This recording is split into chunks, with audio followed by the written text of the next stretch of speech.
ගොඩාක් කෙරෙව්වා. ඒ කියන්නේ ආදරයට අවංක වෙන්න ගිහින් මට ආදරයට වෛර කරන්න සිද්ධ වුණා. ඉස්සරහට කොච්චර ආදරේද? ඇත්තටම ගොඩක් ආදරේ. ආදරෙන් ඈත් වෙන්න මට ගොඩාක් හේතු තිබුණා. මෙච්චර ආදරේ කරපු තේෂානි නෙහාරටයි ඉසුලුකු එක්තරච්චටයි මොකද උනේ? දෙතරාගේ ආදරයෙන් පසු කම්පා වූ දේශානි නෙහාරගේ ෆේස්බුක් පිටුවේ මෙන්න මේක සටහනක් තියෙනවා. සමහර මිනිස්සු අපේ ජීවිතවලට එන්නේ විශ්වලාගෙන. ඇත්ත සතාව හංගගෙන. ආදරේ කීකේ රඟපාගෙන ආක හිත් එක්ක සෙල්ලම් කරන එක. ඇත්තටම මං ඒ වගේ මිනිසුන්ට කියන්න ඕන නම නම් දන්නේ නැහැ. හැබැයි මට ඒ වගේ අය මිනිස්සු කියලා නම් හිතන්න අමාරුයි. මගේ ජීවිතේ එක් කාල සීමාවකදී මටත් ඒ වගේ ආත්මයක් හමු වුණා. නොසෑහෙන්න ආදරේ කරා විශ්වාස කරා මගේ ජීවිතේ වටිනාම කියන දේවල් මට කැප කරන්න සිද්ධ වුණා. ඔව් හැමෝම මට බැන්න. මාව විවේචනය කරා. මට දොස් කිව්වා. මගේ දෙමාපියන්ට දොස් කිව්වා. ඒ වගේම මට හොඳත් කිව්වා. අවවාදත් දුන්නා. මන් දන්න නොඅඳුනන ගොඩක් මිනිස්සු මට කතා කරා. ඒ හැමෝටම ගොඩක් ස්තුතියි.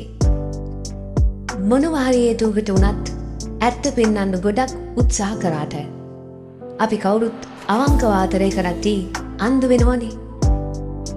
මටත් උනේ ඒකයි. ඒ වගේ මිනිසුන්ට කොච්චර අපි වටිනාකමක් ආදරයක් ගෞරවයක් දුන්නත් මනුස්සකමක් කෑවෙලා නැති වුන් වගේ හැසිරෙන්නේ පවටද කියලා නම් කියන්න මන් දන්නේ නැහැ. අවංකව ආදරයක් ලැබෙද්දී අඩුම මේ මනුෂ්‍යත්වයේ වෙනුවෙන්වත් වටිනාකමක් දෙන්නේ නැතිව තිරිසන් වගේ තමන්ගේ ගෑණිය ළඟින් ඉද්දිත් කුමන හෝ අරමුණකට වෙනත් ගැහැණු හොයාගෙන යන්නේ උන්ගේ තියෙන අඩු මානසිකත්වය නිසාද? නැත්නම් එක හිතම් මත්තේ නැහෙන්න වගකීම් ගන්න බැඳීම් වලට ගෞරවයක් දෙන්න බැරි තරම් පහත් දුර්වල පෞරුෂයක් තියෙන නිසාද? එහෙමත් නැත්නම් කොච්චර උනත් කැලේ මාරු වුණාට කොටියරි පුල්ලි මාරු වෙන්නේ නැති නිසාද? අන්න මෙහෙම පෝස්ට් එකක් දාන පළවෙනි වතාව. ඔව්. මේක මගේ පෞද්ගලික කාරණයක්.